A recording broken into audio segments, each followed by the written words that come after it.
Okay, I'm recording. I think yes, I'm recording. Yeah, it says recording. You are. Good. So this is what I'm going to do. I'm going to make I'm going to make two doughs today. One on the counter, and one in the food processor. And both of them have to rest a little bit. But the food processor one I'm going to use with the pasta machine. So that doesn't have to rest as much. So I'm going to do that so it rests a little bit. And then I'll make the one on the counter. And that one will rest while I'm rolling and cutting the first batch of dough. Because with the counter dough, that's the one I want to show you how my new rolling pin works. So that's how we're going to do it. So I'm going to turn this so that we can see the food processor. And this is really, really easy. And in fact, if you're going to make pasta, this is really a perfectly wonderful.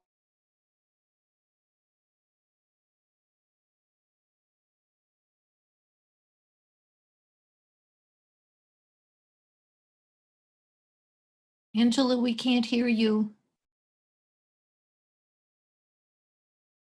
Okay, there?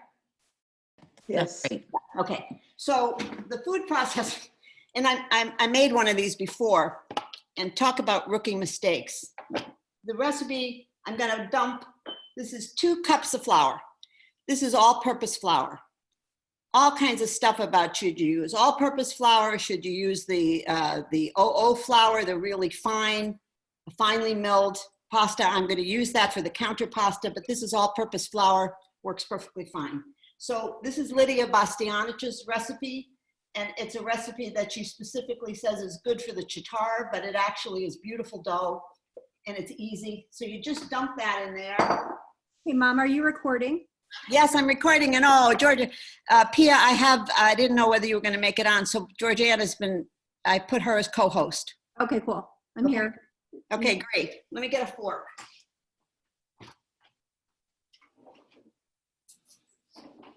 So this is Lydia Bastianich's. I've got 4 large eggs, and I'm just going to mix them up. And I did something really wonderful because I've already made a batch of this today and cut it. So you're supposed to put the thingy on, the top on, and aerate the dough a little bit just by pulsing it, the flour, by pulsing it. And this is 4 eggs and a little bit of salt, about 1/3 teaspoon of kosher salt. And I'm just beating it up. Then she says to turn the food processor on, and using the feed tube, just dump the eggs in there all at one time. So I did that before, except that, you know the squisher thing that you use to squish the vegetables? Well, it was still in there. So I was pouring these eggs, and they filled that squisher thing up because it's like a cup. And I'm looking at the flour and wondering where the hell are the eggs? And meanwhile, the eggs are dripping down into this. So it was fun, very fun. So I'm just beating these up a little bit. And now I'm going to turn the food processor on. The thingy is out.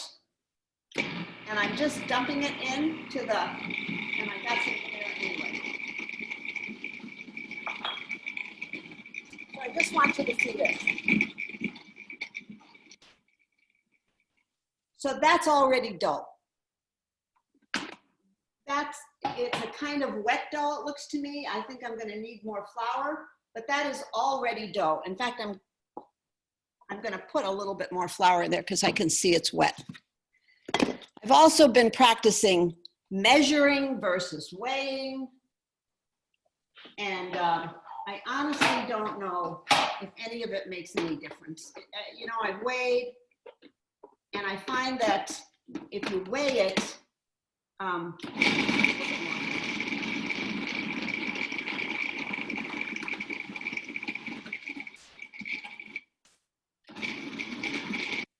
okay. So now I'm going to push this back so you can see this on the counter. And I'm going to put a little bit of flour on the counter. Let me get my computer screen down so you can see. Putting some flour on the counter and just squishing it around there. And I'm gonna take this out of here. Now, this is the second batch of this dough I've made today. I put the same amount of flour. I put the same amount of eggs in. And I'm telling you that this dough is very different in feel to the dough that I made before. It's wetter. It's still very nice dough though. And so when you're gonna use a pasta roller, and some of you might have, do any of you have the attachment to the KitchenAid? I love mine. Yeah, so I've never used one of those. But I understand, it's a pasta roller, except you don't have to turn the handle, right?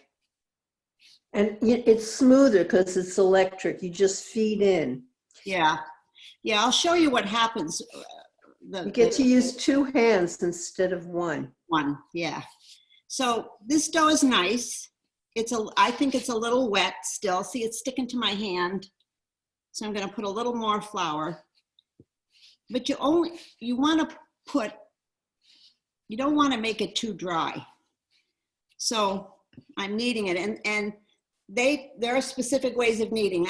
Evan Funk says you're using your heel and you're pushing away, turning it a quarter turn, heel and push it away, turn it a quarter turn. And he does it so fast that you almost don't see his hand moving. And I've been practicing trying to do that the way he does, but I'm not as good at it. So since I'm gonna be using the pasta roller for this and not my hand roller, I don't have to do as much kneading because the roller itself is gonna be kneading the dough. So there's dough, it's done.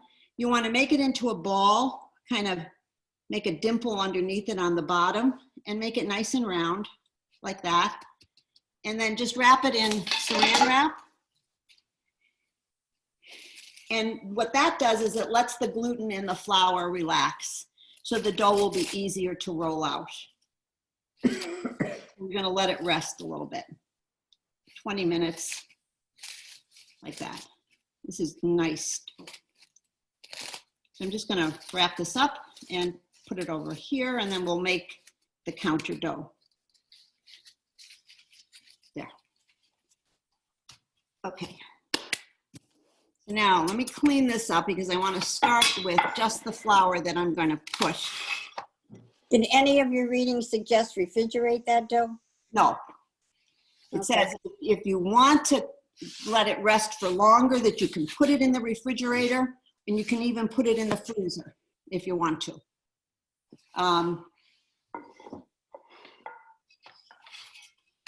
Getting all the dry pieces of dough up. If you don't have a bench scraper like this, it's a really handy thing for all kinds of things, pasta and stuff, but especially with pasta.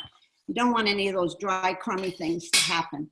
So this is also approximately, this is 300 grams of the double O flour, which is approximately 2 cups, I think. So you put it in the middle, and then I'm gonna make about an 8-inch circle here. Can you see this? And I'm making a little well in the middle, about an 8-inch circle, and you want the sides of the well to be pretty high, like that. I'll tell you, I've made this dough. Angela, what's double O flour? Double O flour is special pasta flour, and it comes in bags like this. Tipo, it's called. It's just very finely milled flour. I also have 4 eggs here, but I measured these, I weighed these eggs, because a lot of the Italian cookbooks say 300 grams of flour to about 185 grams of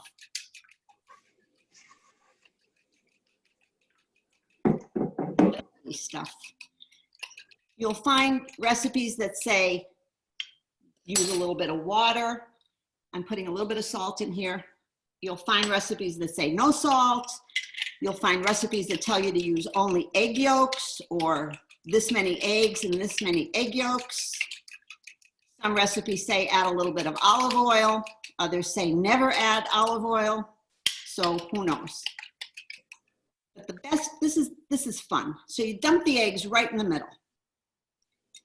And what you don't want to happen is you don't want the eggs to break through the volcano here.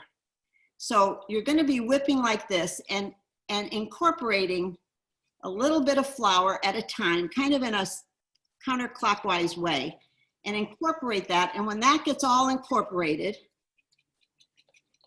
you're going to incorporate a little bit more, but you want it to be incorporated before you start adding more. And you're going to do that until the eggs in the middle have approximately, let's see now, that's getting dangerously close to leaking out there. Until it's the consistency of like pancake batter. And once it's the consistency of pancake batter, then you're going to more aggressively tip the flour into there. I'm incorporating, I'm going to do a little bit more of this method. I have threaded cans, I can't get that fork turned around. Like this.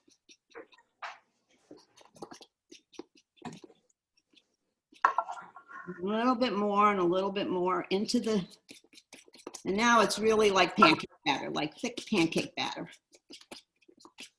I'm beating it well because I want that flour well incorporated. And then I'm going to start taking my bench scraper. You can use a spatula or you can just use your hands if you want to. But I'm going to be careful about not incorporating all of this flour because twice I've made this dough now, and twice, even though I measured that flour and I weighed the eggs and I weighed the flour, I thought that that was too much flour and that the dough was stiffer. So now I'm just going to start doing this and then just kind of cutting it in until I get a shaggy mess. I'm going to start using my hands. Now this is looking like it might take all this flour.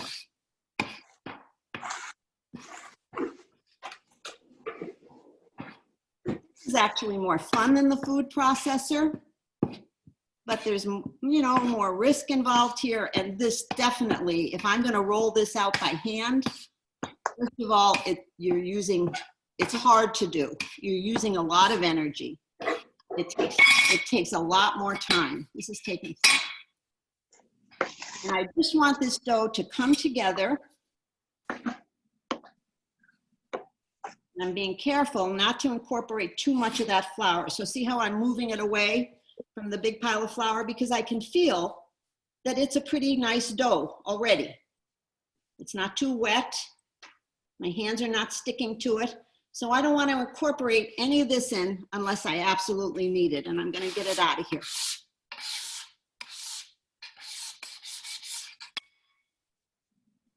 And I'm going to play with this here. So this has to be kneaded more aggressively. And again, you want to try to not get the shaggy stuff in there because it's just harder to knead. So I have it in a kind of shaggy ball now, and my hands are a mess. I don't want my hands to be a mess like this. So I'm going to go rinse them off, and I'm not going to dry them. I'll be back. Does anybody have any questions for Angela?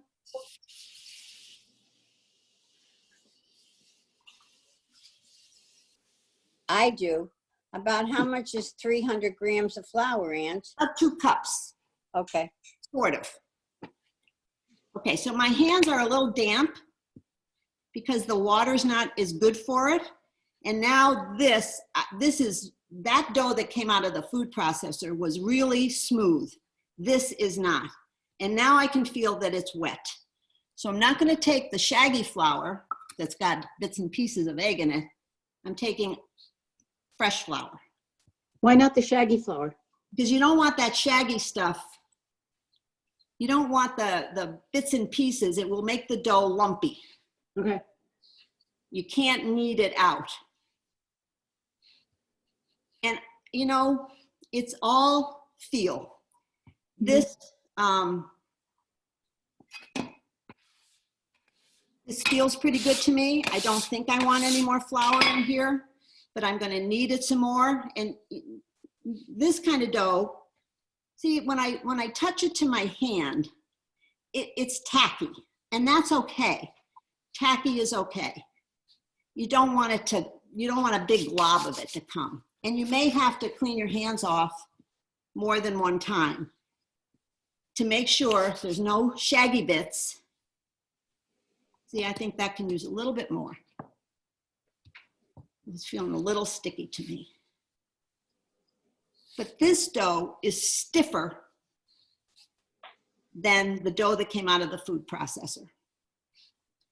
That food processor dough, if I wanted to roll that out with my rolling pin almost immediately, I would be able to do it. Whereas this, I really feel like I want to knead this quite a bit more, and it's definitely stiffer, and it's definitely going to need to rest to relax the gluten. When I let it relax, when I let it sit for a half an hour or so, it'll be smoother, and it won't have, it'll be much softer to the touch. Did you notice a difference in the taste between the two? Nah. But I read a whole article this guy wrote about, the age of flour, that we don't realize how old our flour is. It's been milled God knows when. And this man had written about going to a flour mill, an organic flour mill in Oregon, and having them grind fresh flour of various consistencies, and then making pasta with flour that he bought from the supermarket versus flour that he bought, or flour that was freshly milled.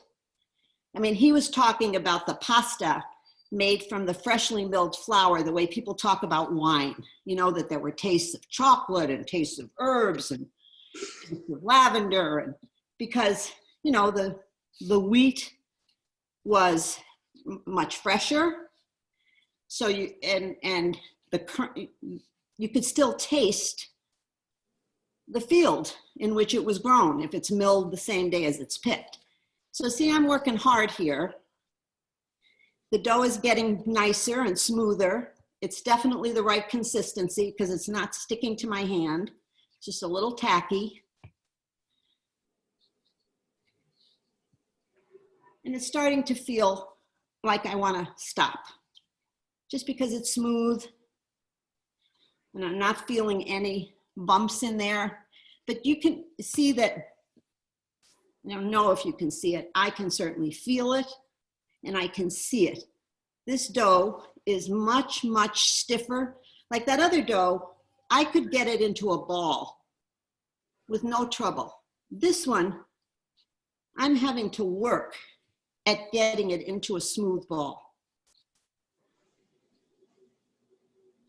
And that's exactly what happened to the dough before when I made it on the counter. So they tell you to kind of fold the dough over to make a dimple on one side, sort of like you do with a bread ball, when you're making bread. And then again, you're gonna take some saran wrap. And that guy, Evan Funk, was very definitive about not flattening the dough when you wrap it. Like when you make pastry dough, you flatten it before you saran wrap it and let it rest. But this one, he insists, you want to wrap it in a way that it's going to retain the ball shape.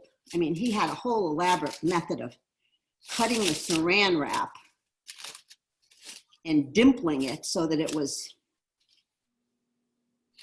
it was really fancier than I'm willing to be. So when I'm wrapping it though, I'm pulling up on it.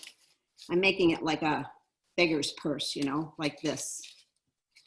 I'm pulling up on it so that the dough is getting pressure, the same pressure all around. And for, I don't know why, but they say to store it with the dimple side up.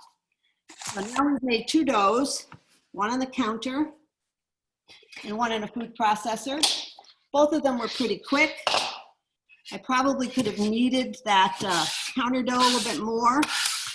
I'm just gonna get rid of all this junk. And then I'm gonna turn the computer around because my pasta machine and my chitarra are on the other side of the counter. Get this out of the way.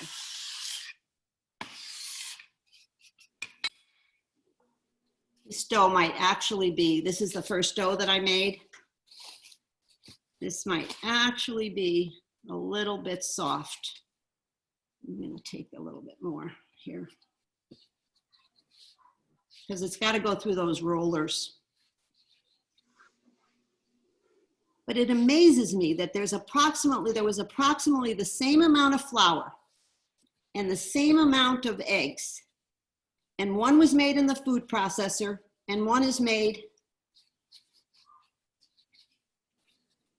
by hand, and they feel and behave totally differently, totally differently.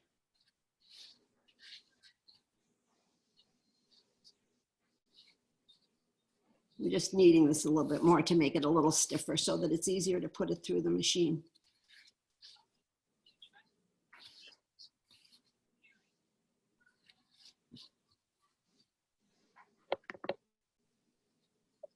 Okay, that's a little better.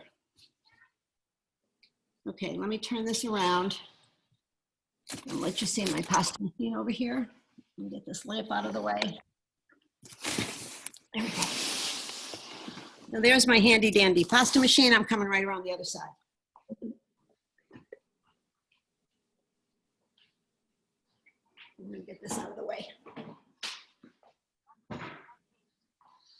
So you see the machine? Yes. Have one of these? Marianne, you do, don't you? I thought Marianne Stefano was on there. Yeah, I am. I do. I have one of those. Yeah. You use it or do you roll it? I've only used it like twice.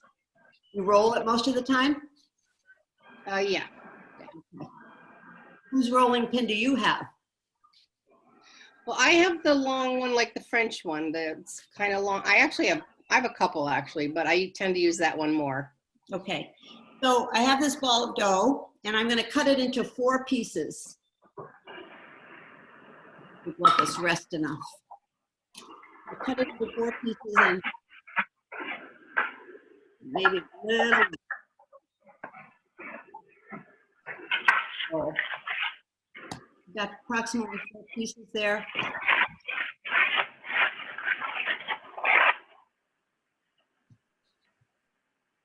I don't want it to get stuck in the machine. I need it to rest a little bit more, but I'm trying.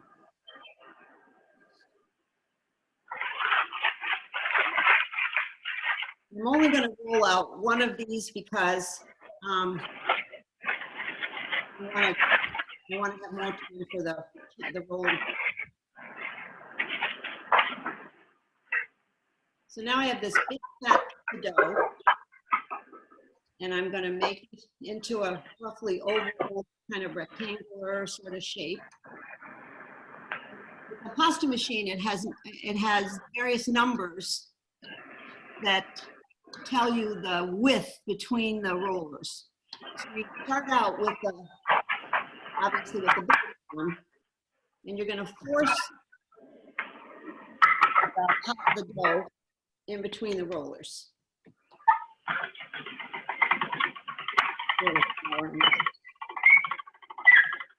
So roll it. And it's immediately starting to flatten the dough. Like that. This dough is not ready to roll. It needed to rest more, but I'm going to keep doing it just because I just want you to see what happens with it. So, Angela, how are you determining that it's not quite ready to roll? Because it feels way too soft to me, and the dough itself is not smooth. Okay. And it feels wet. ish. So I'm having to add flour to it, which if I had let it rest a bit, I don't think I'd had to do. I just don't want it to get stuck in the machine. Right. So I'm doing it and letting it, I usually put it through twice. Thickness. So that was the widest between the rollers, and I'm flattening it out. Now Angela, you get a little away from the microphone. oh, okay. I turned it down 2 notches, and I'm going to put it through again.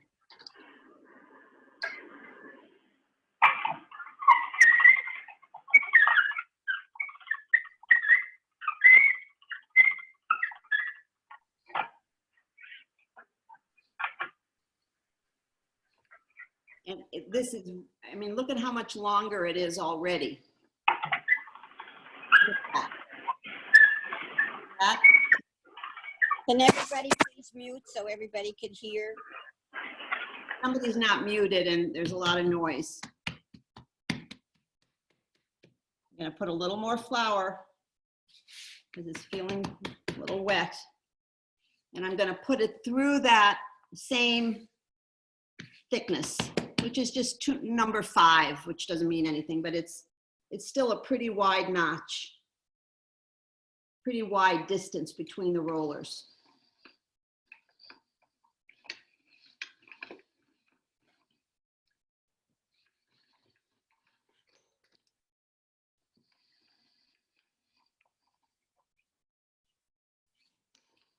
So see what the rollers have done already?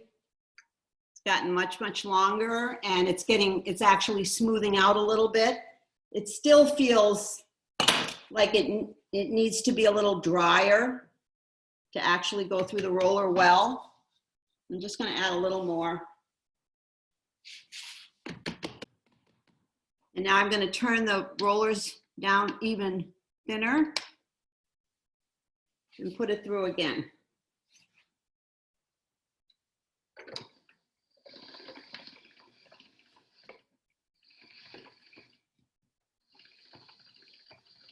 My pasta machine wants to always move the dough towards me. So I have to keep guiding it away from me like this.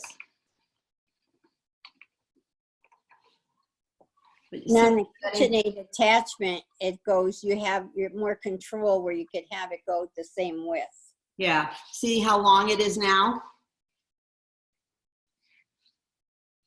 I think what I'm going to do with this, well, I'll try it. It feels like it needs to be drier to work really well on the chitarra. So I think I'm going to let it sit here for a little bit in this shape. And then we'll go over and make the other dough. And then come back here in a minute for me to show you how this is the chitarra. So see, it looks like well, it sort of looks like a guitar. It's a stringed instrument. These things here, you use to tighten the strings because you want them to be really tight. And then what's going to happen is that this dough is going to be laid, I'm going to cut it in half. It's going to be laid on top of the strings, and chitarras have 2 sizes. This is the wider side, and then they have a side that's even thinner. And the dough gets laid on top of it, and then you use this pin and you roll it along the strings, and it cuts the dough, and then the dough slides out. So it's a really fun way to make pasta. I'm just going to flour this piece and let it sit here, and then we're going to try to roll out the dough.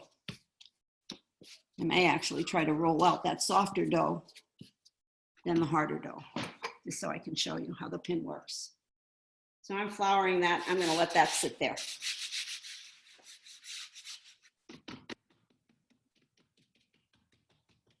I'm going to cut it in half. Maybe each piece will dry a little better.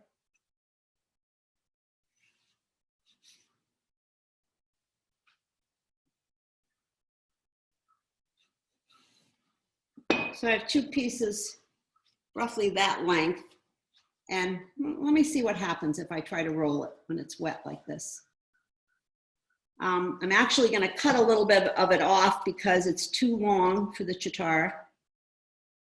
And then I'll show you how to hand roll this to make fettuccine without a chitarra. So let that sit there. So now I've got the dough on here, and I'm just going to take my pin and go like this. Oh, it's doing. And I can see the wire as I'm doing this. The wire is cutting into the dough. See it falling through? Oh, that's actually working well.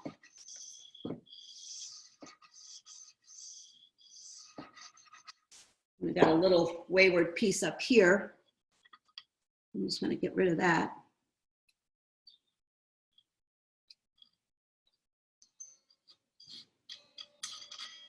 Play a little melody.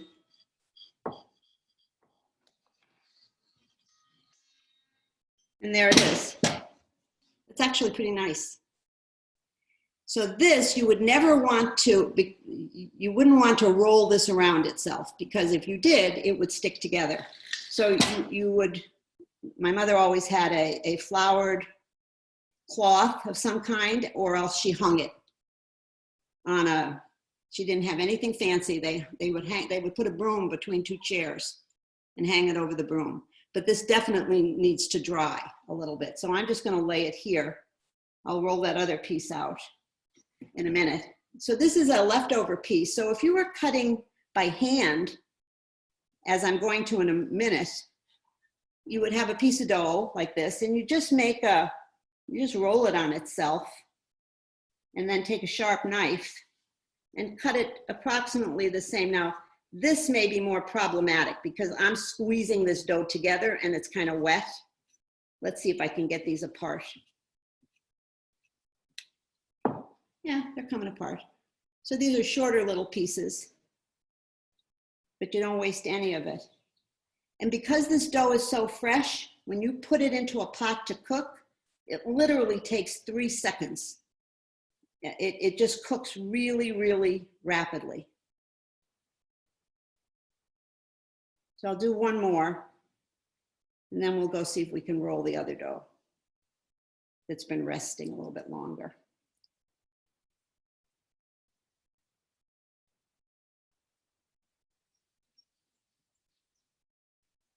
All right, I'll put another piece up here. Cut the funny end off. That. I'm going to take the chitarra again and just roll like that. I'm going to bring it over to the camera to see if I can show you how it cuts. But see, it's falling right through. I didn't even have to do anything, and it's falling. See how it's falling through the strings? That's what it does. I just have to cut the end off because it stretches when it's in there. And there's some more. It's really pretty. I love that thing.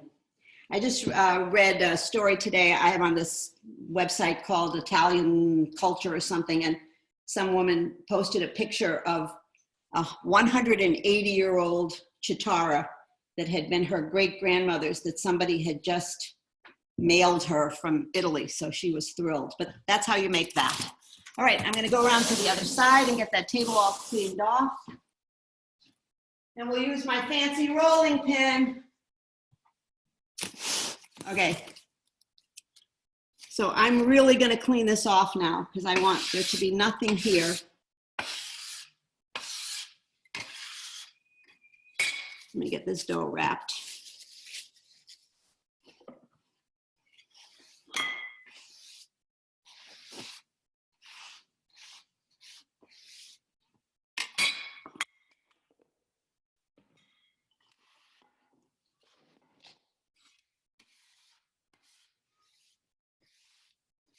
Okay. Yeah.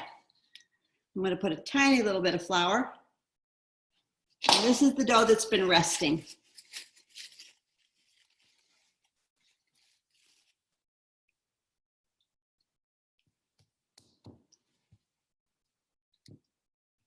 And now I'm gonna roll it. So this is my dough, my rolling pin. See it? You can see how long it is. So I have to clear things away because I can do a lot of damage if anything's in my way as I'm trying to roll this. We just get a little flour on both sides. And what's amazing is that this piece of dough, if I do it right, is going to get approximately the size of, it's going to be about 24 inches, a 24-inch circle. And they say that the way you're supposed to, when dough is the right thinness is you should be able to read a newspaper through the dough. And I could before. And that guy, Evan Funk, says that this dough should be the thickness of 4 Post-it notes. That's what you're aiming for. So I accomplished that before, and in a minute I'll show you the stuff that I rolled out before. So the first bunch of rolls, you're just trying to flatten the dough. And the dough is so elastic that what it's doing is I'm rolling, and as I'm rolling, it's shrinking. So you're going to be rolling and turning, and you're going to try to make this into as perfect a circle as you can make it. And you're going to keep expanding the circle. But this is very hard work. He talks about rolling in 3 directions, 10 o'clock, 12 o'clock, 2 o'clock. And also you're pushing with your hands and letting your arms do some of the work too, like that. So that's what I'm doing. Let me turn it again. I'm rolling first that way, and I can feel it. It's very aggressively trying to shrink back into place.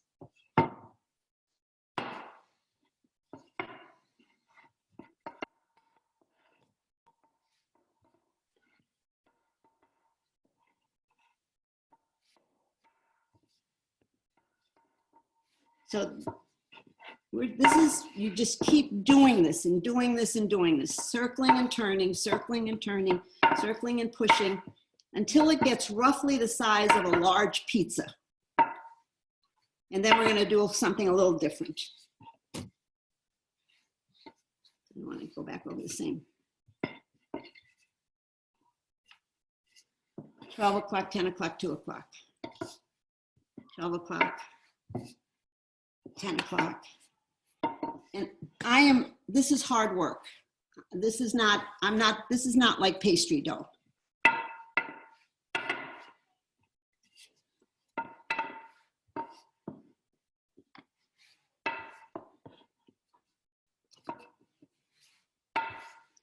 What I noticed that was different about this, the hand rolled dough, is that the rollers can get the dough much thinner than I can with this.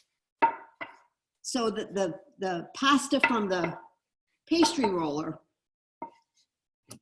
is more fragile.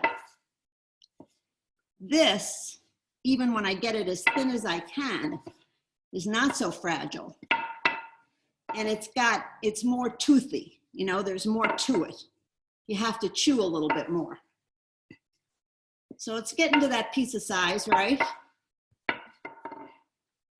It's getting there. Angela, different sauces depending on the pasta you're making, either out of the machine or hand rolling?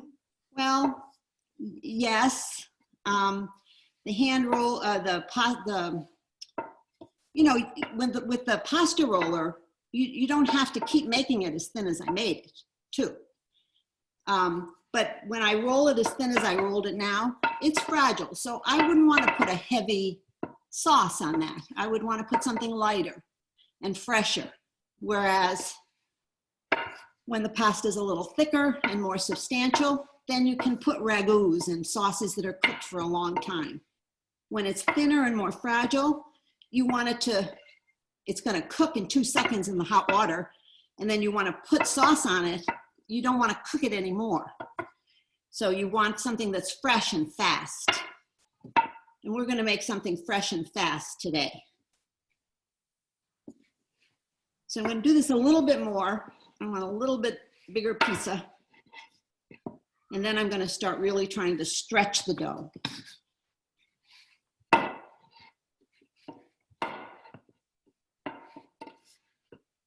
I don't know if I were stronger, whether this would go faster.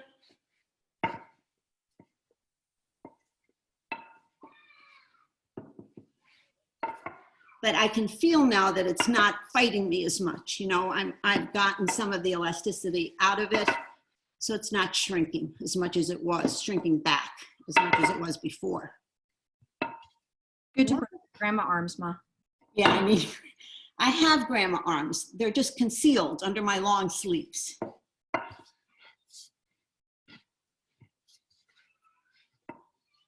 If you, one of the things I used to watch on Pasta Grannies were the upper arm on some of these 80-year-old women who'd been Yes. rolling out pasta for 50 or 60 years. Right. Great arms.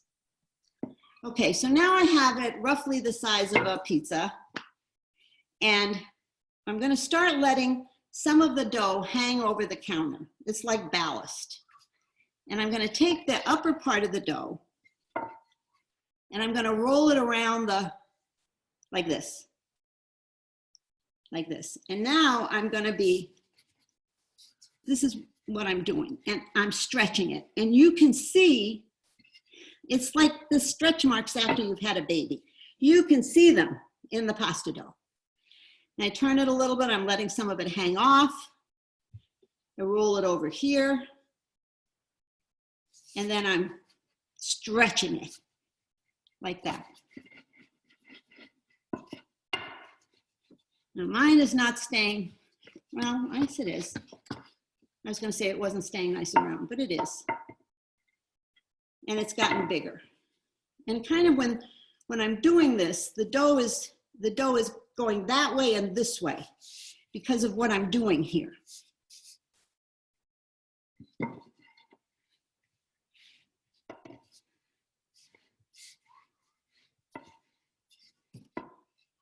I'm going to hang off, roll it around.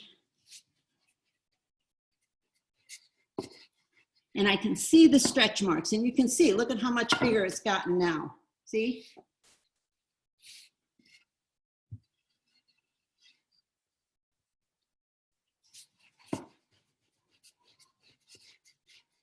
Now, I have a smaller pasta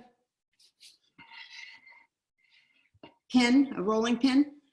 And I tried, the first time I did this the other day, I tried to use my French rolling pin that I use for pastry. You can't, because the ends taper, and you do not want the ends to taper on this.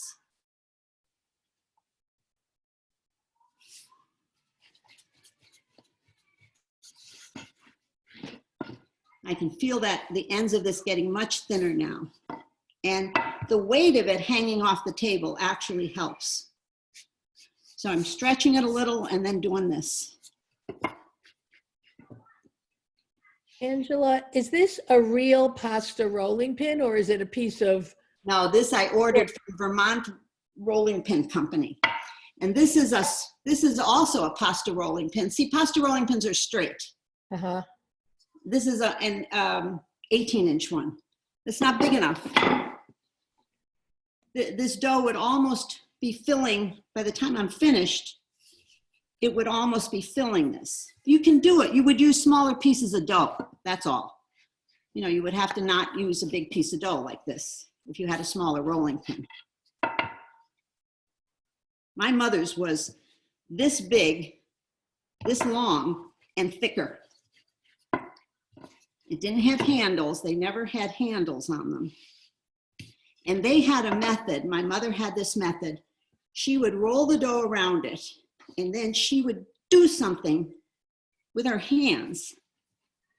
And the dough would whip around, it would whip around the rolling pin. And every time it did that, it got thinner and thinner and thinner. So she would take a piece of dough, the size that I had on this table, and by the time she finished, it would be literally the size of her kitchen table, you know, which was a regular, one of those regular all-purpose kitchen tables where everything in my house happened. But you see how much work I'm doing here. Marianne, do you feel it's this much work when you roll? I keep forgetting I have to press my button in. Huh? Yeah, it's a lot of work. Yeah. It is. I don't have a rolling pin that large though. I mean, Do you use a smaller piece of dough? yeah. I've only made like the strips like for the ravioli. I've never I have not done this before. Okay. It looks interesting. When my mother made ravioli, this is how she made it. They made this huge, huge circle that would fill the whole table. And then she would fold the dough over on itself in half, make a line, unfold it, and then they used a glass, a juice glass. And they would go along the dough like that and make marks with the juice glass. And that's where the ricotta would go, in there. And then they would flop the top piece over it and then cut it and pinch the ends together with a fork. So the bigger the piece of dough, Marianne is saying that when she does it, she makes a long strip, sort of like what I got out of the pasta machine, right, Marianne? Yes, that's how I did it in the pasta machine. And then I just made strips, and I did with the glass and put the ricotta on it, and then I put a top on it. And just like, well, then after I put the top, and then I pinch the ends together. Marianne is my cousin. Her name is Marianne DiStefano. My mother's only sister, Fran, was a DiStefano, married a man named Phil DiStefano. And Marianne married Phil DiStefano's son, Neil. So she has watched the same scenario unfold for dozens of family holidays that I've watched. So look at the size that it is now. See it? But it's going to get much bigger than this. And you can see I'm putting my hand through there. You can see the outline of my hand, but you can't, it's not thin enough it's not thin enough, period. So this will take another 10 or 15 minutes of doing this to get this sheet as thin as I want it to be. And then I would fold it over on itself, like I showed you before, and cut whatever thickness, however wide I wanted the noodle to be. My mother called what she made tagliatelle. I don't know what the difference is between fettuccine. I think maybe the width. My mother's was a little wider. I just pulled a piece of dough off. There was almost a slapping sound to it when they. Yeah, because they did. They slapped it around the rolling pin. I cannot figure out how she did that. No, there was a slap sound to it, and it would just seem to grip. But then it would roll back up onto the pin. I don't know how she did it. I wish I had videotaped those two women, my mother and her sister, just to listen to the conversations, which were hilarious. I'd say, how many cups of sugar do you put, Mom, in the presence of my aunt? My mother would say, 2 cups. And my aunt would say, you do not put 2 cups. You put 1.5 cups if you put 2 cups. And they would argue about everything, but they never went a day without seeing each other. They never lived more than 5 or 6 blocks apart from each other all their lives.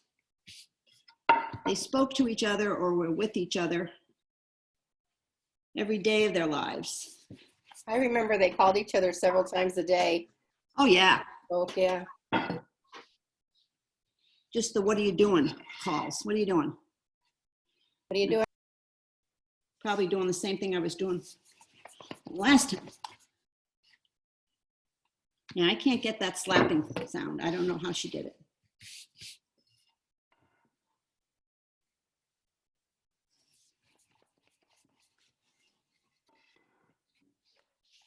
It's getting thinner and thinner. I can see it getting thinner in the middle. I'm going to do a little bit of this stretching now, pushing away from myself like this. This one has also gotten to be a little far away from a circle. Do the 12, 10, 2 method.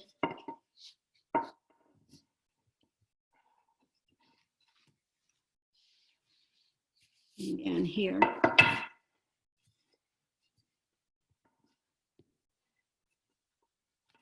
It's good exercise. And you've noticed that I haven't put any more flour on this dough because it's really nice. It's not going to stick.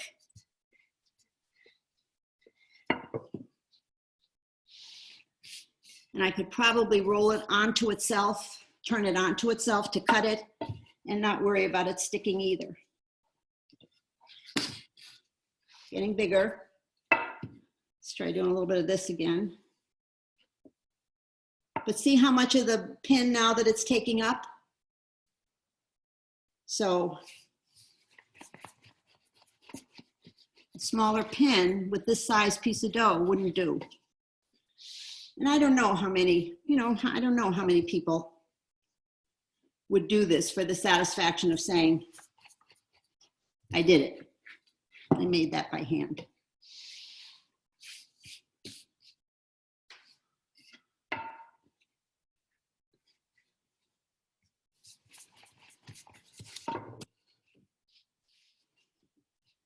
Let's see how I'm doing. See how much more of my hand you can see? Put the newspaper under there and see what's happening. I can see the print, but I can't read it.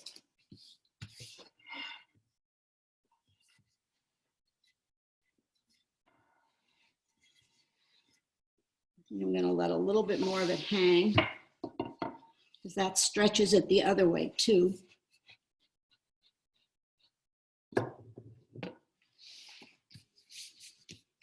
Did you all see that video of the woman rolling out a piece of dough? And she rolled it and it rolled up and hit her in the face. That's what I was afraid was going to happen to me.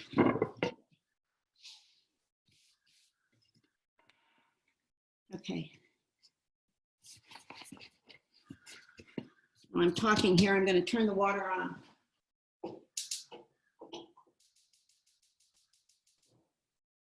Just turn the pasta water on so that it's ready to throw the pasta when we want to. I'm just going to do this a little more, and I think I'm just going to let this be because you've gotten the idea of it. I don't want you to just watch me roll dough for 20 minutes.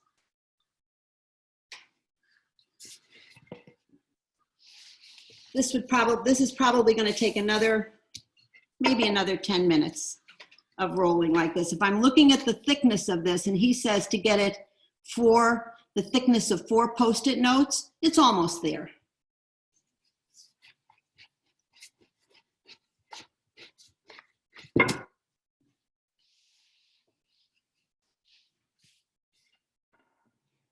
And there are some pasta doughs where they tell you 2 Post-it notes, so you want it even thinner. When it comes out of that pasta machine, it's 2 Post-it notes. So much more fragile, much thinner. I don't know if you can see that, but there are stretch marks where the dough stretches beyond itself that I can see as I'm doing this. My ends are a little raggy here. I don't know why that's happening. But you would just cut those off, so it doesn't matter. Mr. Funk's ends certainly don't look raggy.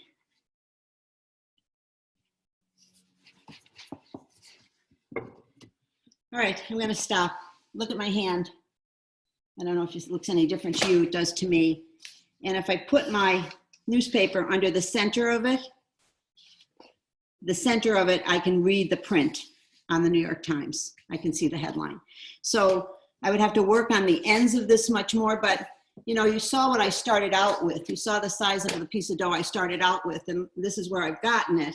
And it's not soft dough. So It's not like a piece of pie crust where you could, you know, wouldn't be such a miracle if it got to be this big. This is hard to get it to stretch. It's very elastic. It wants to pull back on itself. I'm going to cover this with a towel because I don't want it to get dried out because I'll finish doing this later. So I'm going to move the computer over to the stove. Let me do that. See if I can let you see what I'm doing over here.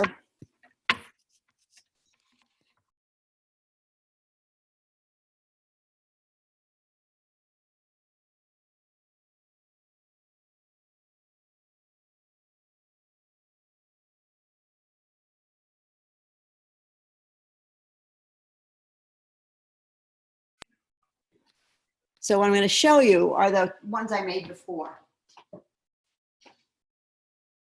So this is the batch of dough that I made with the pasta machine and the chitarra. So see how thin they are?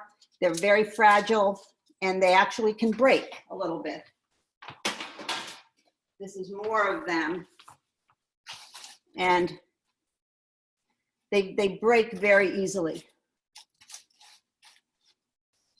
See them? And then this is the batch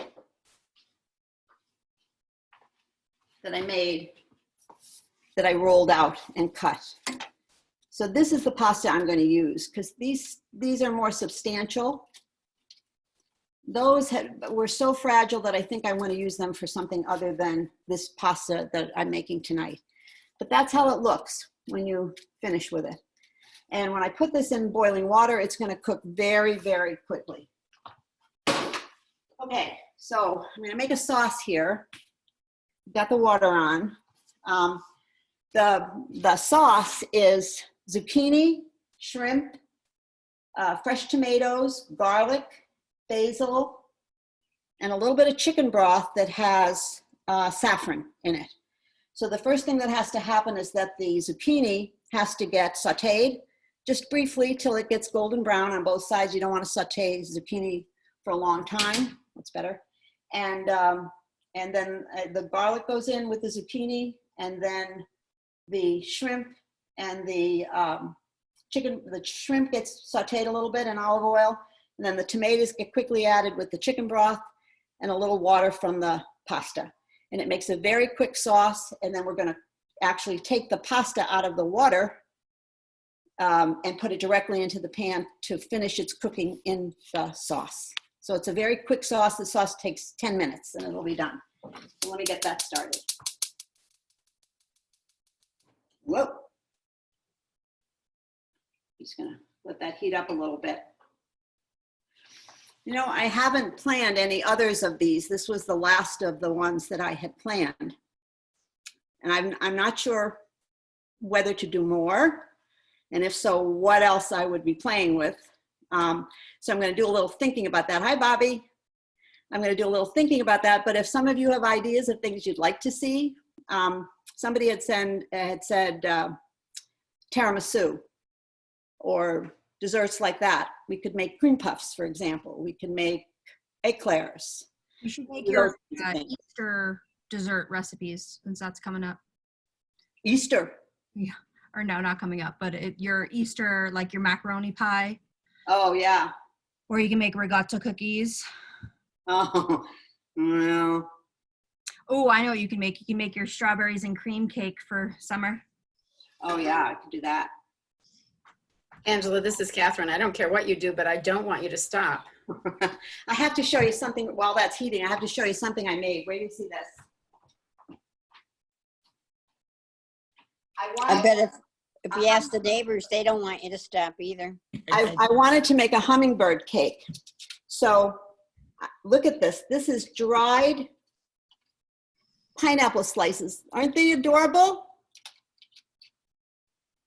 And I've had to hide them to keep the kids from eating them because these become decorations on top of the hummingbird cake, which I think is pineapple, coconut, and bananas with a cream cheese frosting. But I just thought these were so adorable. So I made those today. I'm gonna make that tomorrow. I'm willing to keep doing this, but I got to think of things to do. So I'm just going to put this zucchini in here. I bought a webcam because this camera arrangement is very not fun. But I just, What size did you cut that zucchini? You can't see it. oh, okay, I'll show you. They're thin slices. I have 3 of them. Okay. Like that. And they're just, we just want them to brown, get kind of golden brown. I'll put those all in there. And then I have 2 pounds of shrimp, large shrimp, and 2 large cut up tomatoes. I seeded them and chopped them.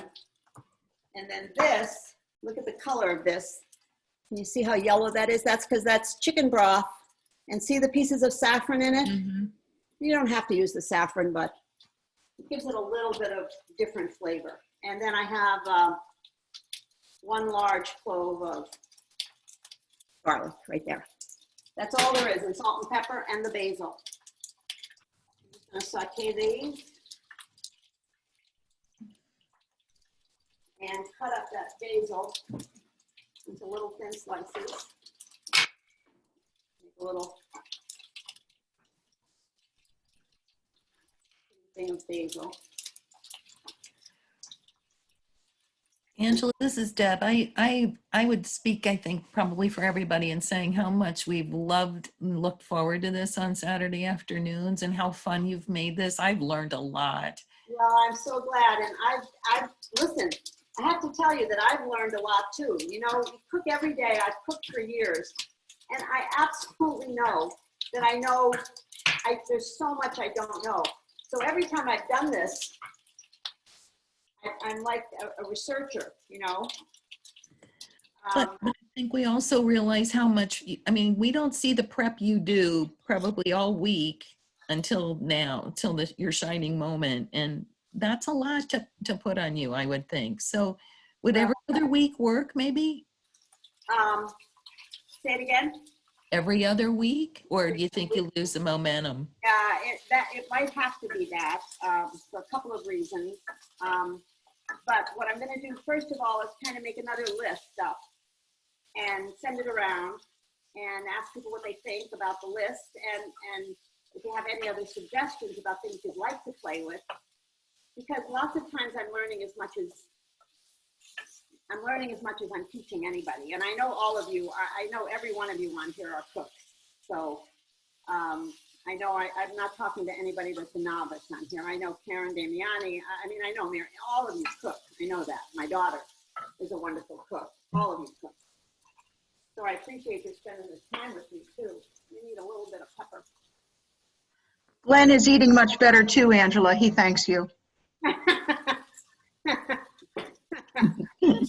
glad.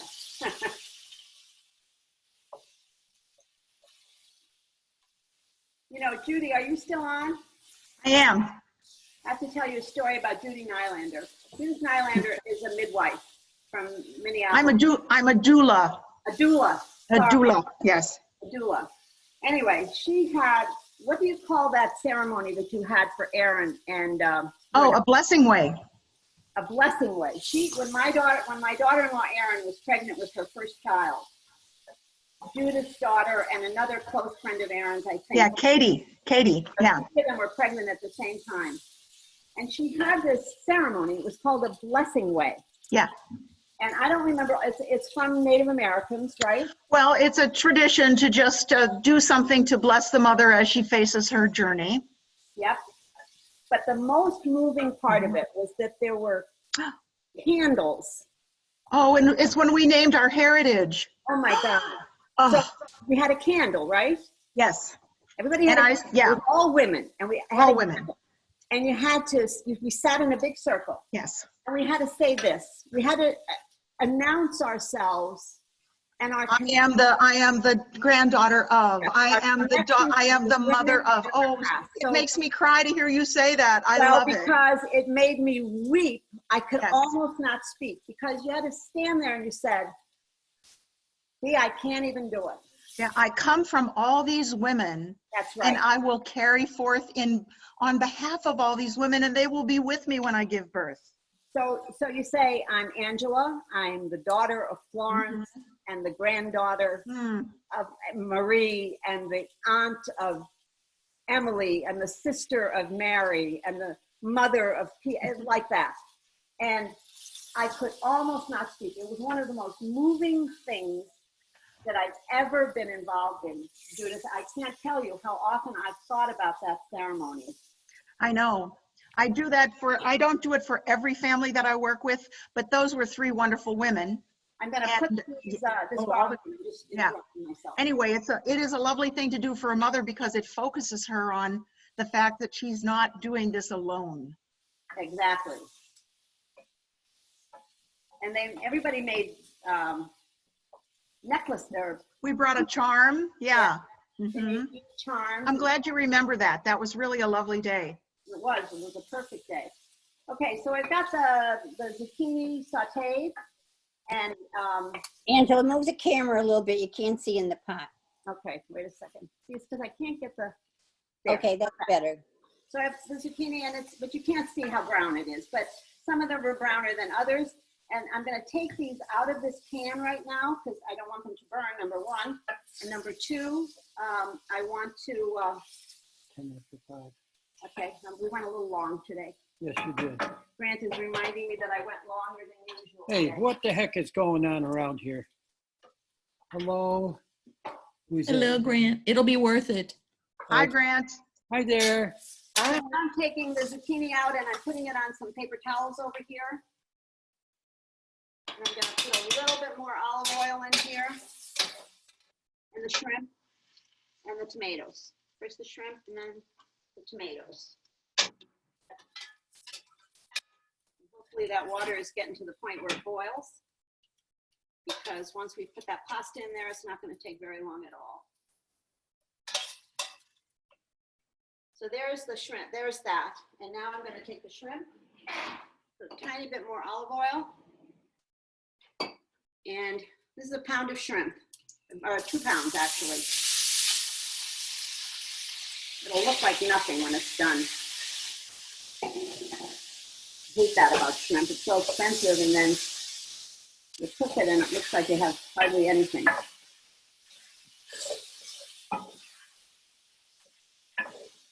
So you're going to cook the shrimp just until they're pink all the way through. You don't want to overcook them because you're going to cook everything together. You see what this water's doing. Let's get there.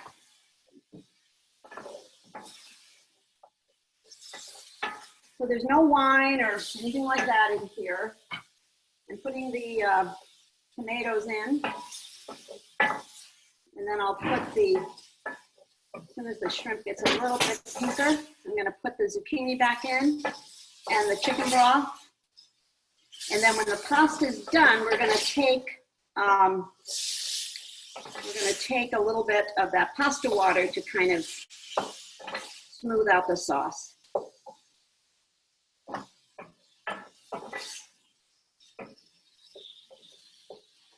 So there go the tomatoes.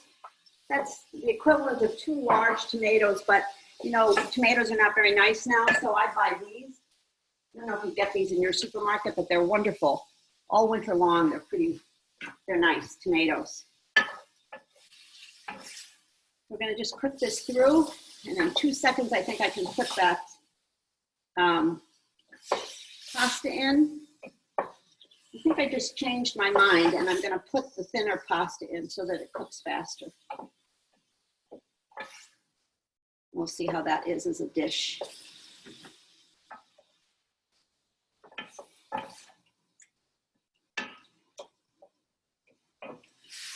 The shrimp is almost to where I want it.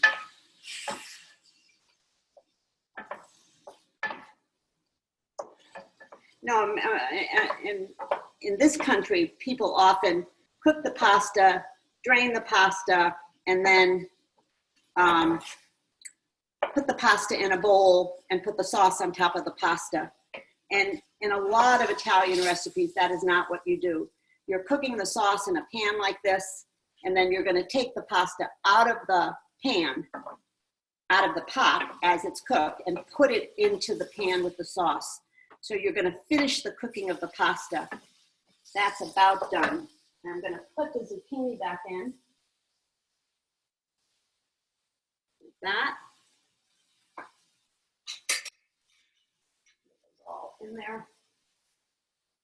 Am I killing myself? There we go.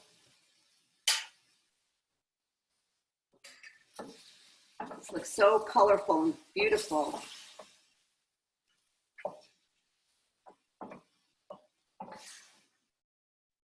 And now I'm going to put the chicken broth in with the saffron in it and let that finish cooking the shrimp. And this water is boiling. So I'm just going to put some sauce in it. Salt, I mean. A lot of salt. We're going to take the baby pasta and put it in there.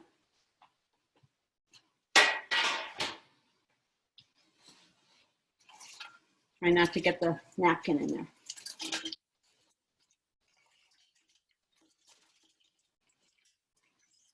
Most of it is getting in the pot.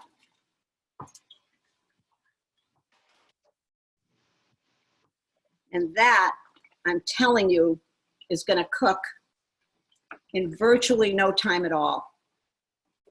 So I'm not going to spend much time with it. There.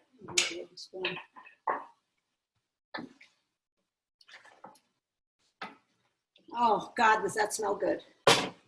You need smell-o-vision. I'm putting a little more pepper and a little more salt. I'm going to throw the basil in there.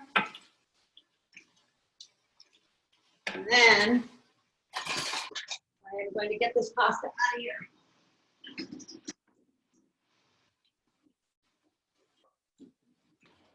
So I'm using this tonight.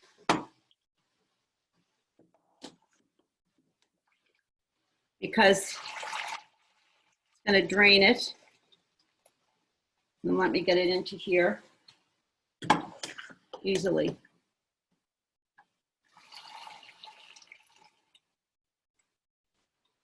Another reason I like to use this is that no matter how much I tell myself to save a cup of the water, I often forget to save a cup of the water.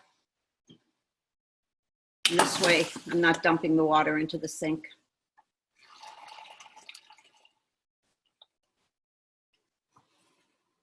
In there.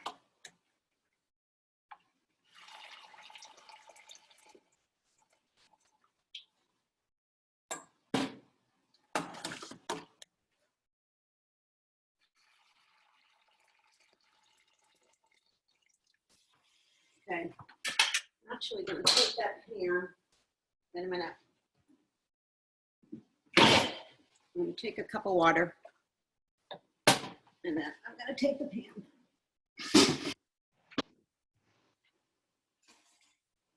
Be right back, I just want to dump this into the sink.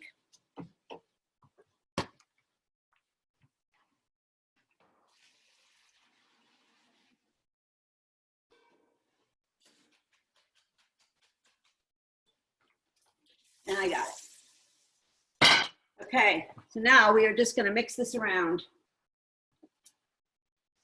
Keep leaving the wooden spoon on there and it keeps getting really hot.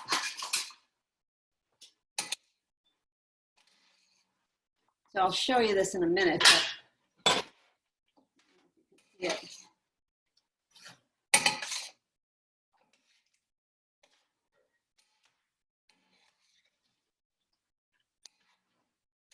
That looks so good. It is beautiful. Oh, yummy, yummy. Oh my gosh, I do need smell-o-vision. Yeah. Really. You know, I think I'm going to put just a little bit. It doesn't have all that much seasoning. I'm just going to put a few flakes of chili peppers in there, you know, hot crushed red pepper. I'm just letting it cook a little bit more until the chicken broth is cooked a little bit better, a little bit more. And it actually looks good.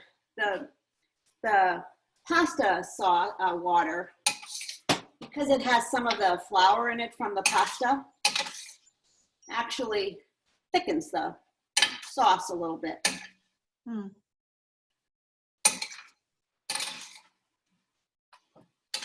All right, let me get this into a platter. Let me taste it first. Angela, Yeah. how are you going to reheat it when you're serving it for dinner after we're not here? I'm gonna put it in this pan and just briefly cook it. So, you know, heat it in there. Oh, it's delicious. Oh my gosh. Delicious and hot. Delicious and hot. Probably could use a little more salt. Maybe a little bit more of that hot pepper, but let me get it into this dish. Grandma would have called it good and hot. Good and hot. Yeah, good and hot. Okay, I wanna pick this up with 2 hands because it's too heavy for me.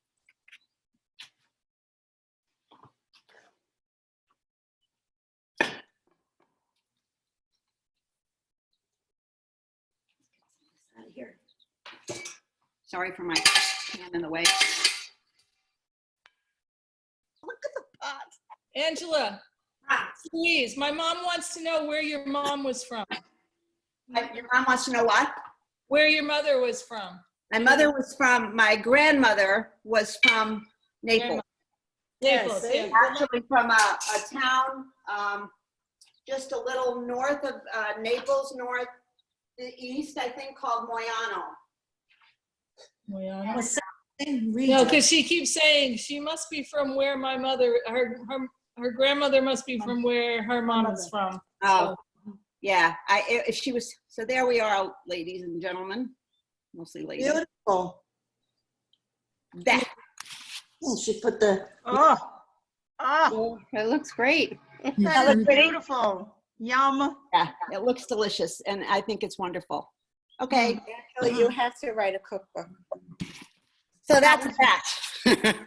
I'm going to go back over here. Beautiful.